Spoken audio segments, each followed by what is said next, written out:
Hey folks, what's cracking? I'm the Credit Savage. Welcome to my channel where I like to talk about traveling for free by using credit card sign-up bonuses.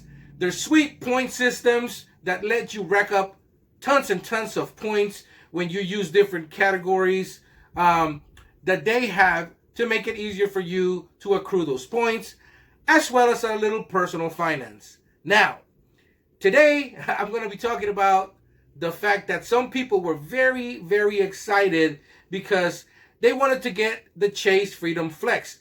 They have been very good. They finally got under 524. So now they're at 424. And they're just like, whoa, I'm finally at 424 so I can get the freedom. And then the Chase Sapphire Reserve drops with a whopping 80,000 point SUB, which means sign up bonus. What do? The Flex was the credit card you were looking at, but 80,000 points, they're nothing to sneeze at. So I'm going to tell you what to do. Before I get any further, hit that like button, hit that subscribe button. It'll cost you absolutely nothing, and it helps me out with the algorithm. Now, let's get back to what I was talking about. So, now you are at a crossroads, and you're like, holy crap, this is 80,000 points with a $4,000 spend. Let's just step back for a second, okay? And let's just talk Chase Sapphire Preferred and what it offers right off the bat, okay? So, like I said, right now, the 80,000 UR point sign-up bonus is really juicy. And you do have to act fast, at least before November 8th, because that is when the UR points are going to go back to 60,000. All right, at least for the Chase Sapphire Preferred. So what does the Chase Sapphire Preferred give you other than that? Well, it gives you 5x on Uber Eats until January 2021.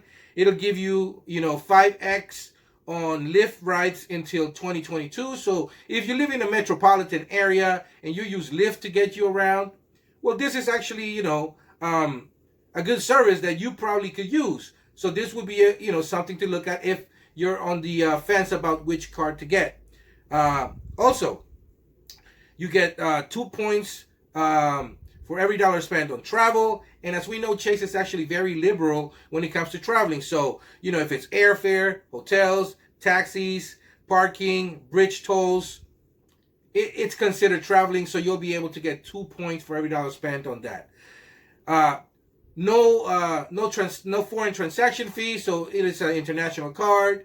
You don't have to worry about it, costing you an extra 3% when used internationally. The points also can be transferred, through the UR portal for an extra 25%. That's what makes this card actually kind of juicy because, every point that you have accrued in the UR system is automatically worth 25% more if you use the Chase Sapphire Preferred to redeem it. So that's a great quality to have. Now, you're going to get 1% back or 1 UR point back for every dollar spent on everything else. It does definitely come with complimentary dash pass, like I said. The auto rental collision damage waiver is really good, and it covers the primary driver. So that's one of the main reasons that this card is so good when it comes to traveling. So someone that's, a seasoned traveler and does not want to spend, more than $100 on an annual fee, this is a good card to have, especially if you're traveling a few times a year and you rent cars, when you're traveling. This would help you out because it covers the primary driver, okay? It also gives you trip cancellation.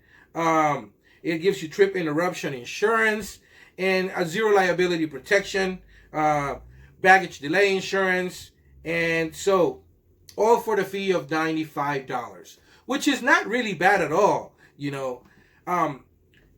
Personally, I think that $4,000 spent, if it's something that you're going to do anyways, makes sense to get this card.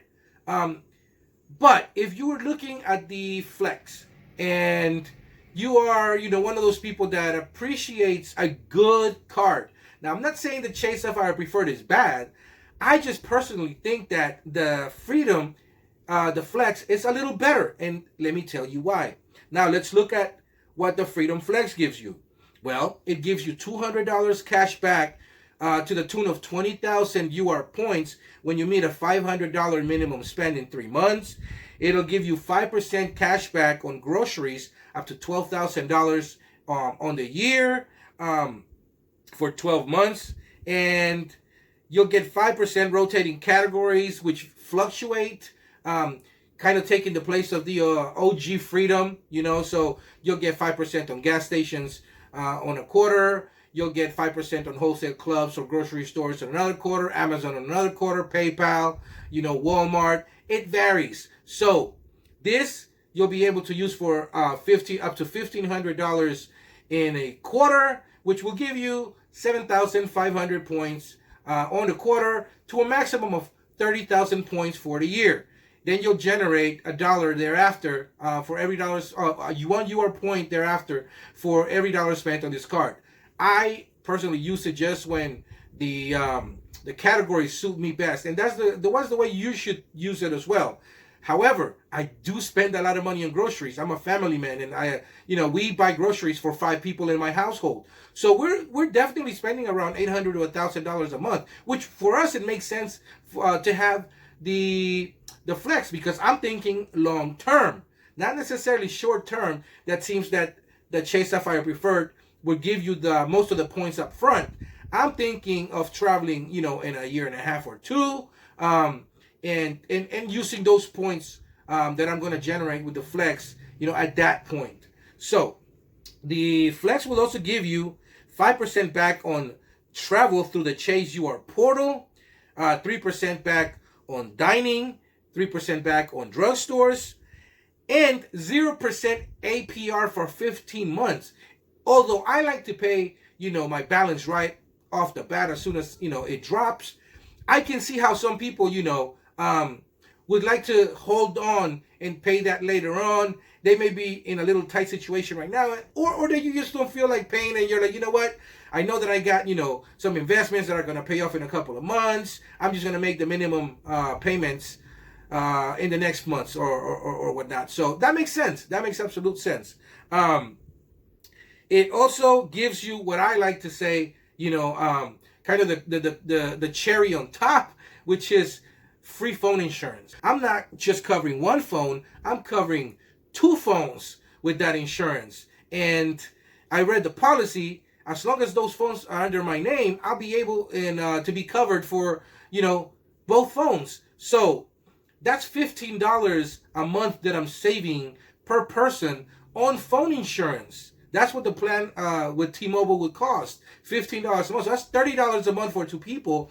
That is $360 in a year that I'm saving. So, to me, personally, after you accrue all those points, okay, in the back end, say I meet, 20,000, 22,000 points on the rotating categories, for the Flex. I definitely meet the 20,000 sign-up bonus, which is now, that you add those up, that's 42,000 points.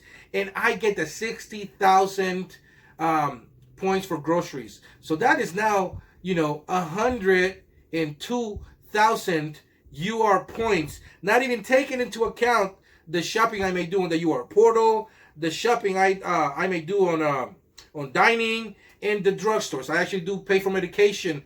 And so that would give me, 3 UR points for every dollar spent. So on top of that, the phone insurance is $360 a month. A year. So in year 1, when all these points are combined, I'm looking at around easily 150 to 160,000 UR points with the Freedom Flex that has no annual fee. And get this, personally, I have the Chase Sapphire reserved, so I'm going to get 50% more points for all these points that I will accrue. So let's say I accrue 160,000 points. So then automatically I'm going to get an extra 80,000 points, making it $2,400 return on my spend that I'm going to make anyways for having the Chase Freedom Flex and the Chase Sapphire Reserve combination, as opposed to getting, 80,000 and 400 points for the Chase Sapphire Preferred. So personally, I think that unless you're traveling a lot, the Chase Sapphire Preferred makes no sense getting just because of the sign-up bonus, unless it's a card that you're thinking long-term with and that you're going to keep for a long time. You're not thinking about either downgrading, and you're perhaps thinking about upgrading in the future. Then it makes sense, but personally, I like my points, and I already have a Sapphire card. So to me, not knowing how long this offer with the Chase Freedom Flex will be here, I'm going to take advantage of every single point that I can get. And thus, this versus battle has been won by the no annual fee card that, at a glance, because it's not a Sapphire, you may say, oh man, obviously the Sapphire is better. But once you see what the Flex can do when combined, by itself it's actually really, really good. But if you were to combine it with a Sapphire, that's even better. So let's say you have 2 slots open and you have you're 3 for 24, in which case you're golden. If you're 2 for 24, you're great. So you can actually, if you have a few $1,000s spent coming up in the next few months, you can get both these cards and get a ton of points. A ton of points. We're talking in the 200,000, to 300,000 point area, which is absolutely bananas for, $95 spent on annual fees. Anyways, I think that's my take on it. That's what I see. That's where I see value, and that's the value that I would personally get most out of.